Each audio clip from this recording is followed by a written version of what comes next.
This clip is brought to you by BattleOnline.com. If you moved on 10 or 15 or 20 years after me, why are you talking about me? How could an artist be mad with me? Let me tell y'all what my motto was. If you don't want to be with me, I don't want to be with you. It's almost like in a relationship. Yep. I ain't trying to hold you back. Yeah. And so a lot of these artists, go back and check. Whenever they say they didn't want to be with No Limit or they figure that they could go and move on, I tear their contract up. I ain't took no money from them. I let them go. And some of them I didn't even sign contracts with. Who y'all know in this business allow people to go sign with other companies, but they never talk about those other companies after they moved on? They still talking about me. Yeah. That make me feel good. Like, gotta be doing they something still right. thinking about me. No, but you probably was the best time of their life. Yeah. And another thing is, but it should be a law. After 7 years, you shouldn't be allowed to go on no podcast and talk about nobody. Think about it. It's a statute of limitations. Like, please, if you ain't been around that person in over 7 years, please, you don't even deserve to talk about them. Exactly. You don't know no more. You don't. So there we see that clip, and it's been shared across hip-hop media sites that it says here, Master P wants a statute of limitations on his former artists complaining about him. And this is being reported on allhiphop.com. And it says Master P thinks ex-No Limit artists shouldn't bring up old issues with him if they haven't worked with him in more than several years. And this is taken from a new interview that has been featured on The Gord Show, where I encourage you guys to check out the full interview in its context. And it says P claimed he willingly tore up contracts when people wanted to leave his label. And it says, he's quoted to say, "How could an artist be mad at me? Let me tell y'all what my motto was. If you don't want to be with me, I don't want to be with you. It's almost like a relationship. I ain't trying to hold you back." So, you know, having interviewed some artists past from No Limit myself, I would say there's definitely some that have definitely agreed to that and said P didn't hold them back or anything like that when they wanted to leave. You know, they was able to kind of leave and just go. The QC with his company, with P over there, I say, bro, the worst problem you're going to have is the people you put on. Yep, they turn on you first. They're going to turn on you first. And guess what? After it happened, he called me, "Big dog, you right, man." I say, but I got a crystal ball. That's why, like, for real, y'all, that's why I don't deal with this. Yeah. I keep telling y'all I'd rather be in a product game. Mm-hmm. I don't want to hit a mouth.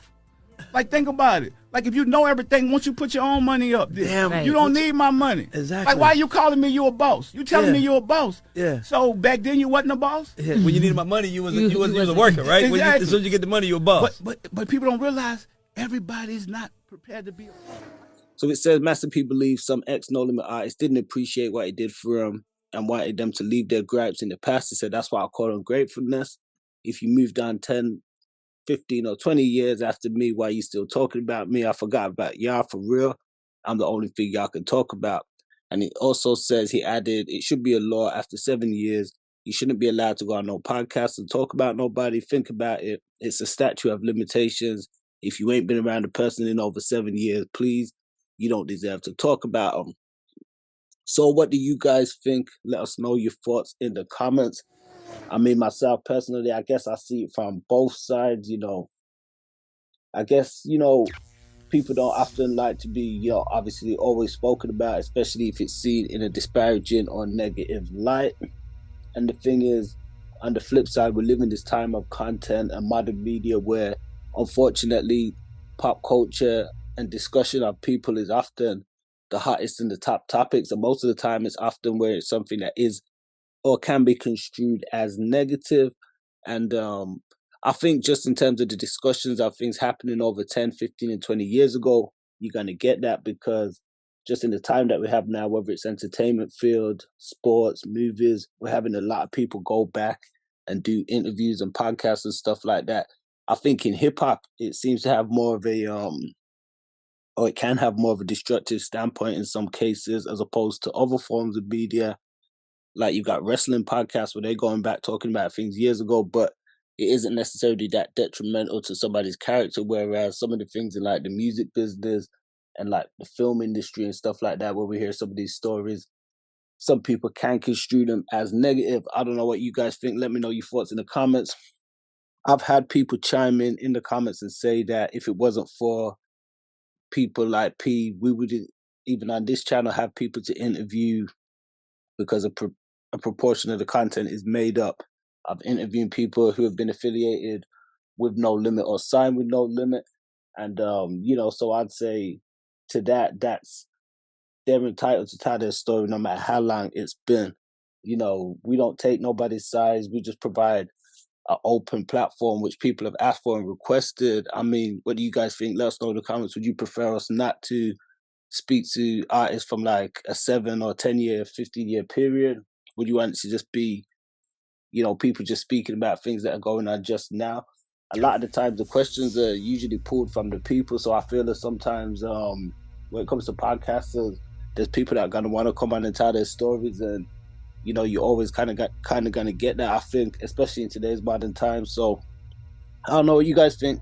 Quite a complex one. Let us know your thoughts in the comments below. Do you feel P justified in what he's saying? You know, can you feel it? Do you feel that there should be a statute of limitations on artists complaining about their former bosses? What's interesting is there are mixed reviews on this. Some people are saying in the comments, as we see most recent, he signed too many people. The initial guys and girls were pretty talented, but not so much with the later folks. Quality over quantity, I guess. And somebody said Romeo complained about not getting paid from way back, so everybody can't be wrong. See, Murder had a gripe or two of his own, but I was never a fan of Mr. Ice Cream Man myself. Somebody else said freedom of speech, they can say what they want as long as it's the truth. Somebody else says he ain't lying. No artist said they weren't paid. These same artists complaining are still trying to find their way years later. Shake my head. And then we see the last two comments. He don't want people to know the truth about how he treated his artists. He was money hungry. I bet he didn't even want to allow them to leave. I was wondering why they all left. I mean, all of them split ways from Master P. So we see there's some conjecture and stuff there, and you know, some baseless opinions as well. But a last comment says the chickens have come home to roost. So what do you guys think? Let us know your thoughts in the comments down below, and we'll be back this week with some more drops, interviews, and so on. Peace.